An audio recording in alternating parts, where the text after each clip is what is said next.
Question: have you ever noticed the rise of new apartments and warehouses are literally taking over the land in our city? Meanwhile, we're seeing less new communities or even individual homes being built for families to actually call it just that, a home. I see it every single day.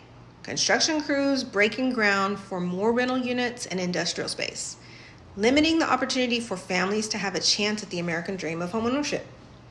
The truth is, renting might feel easy in the moment, but it keeps you stuck in a rental gap while somebody else is literally building wealth off your monthly rental checks. Let me know I'm not the only one that's noticing this trend. And here's my words of encouragement, because after all, today is Motivational Monday.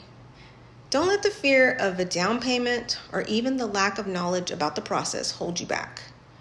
There's programs, there's options, and there's people like me ready to guide you. Your dream of owning a home is still possible. You just have to take the first step. And remember, success starts with believing it's possible. If you're ready to stop renting and start owning, let's talk. And if you've already owning or renting, I just want to know, what's your take on that? What's your opinion? You heard mine. I want to hear yours.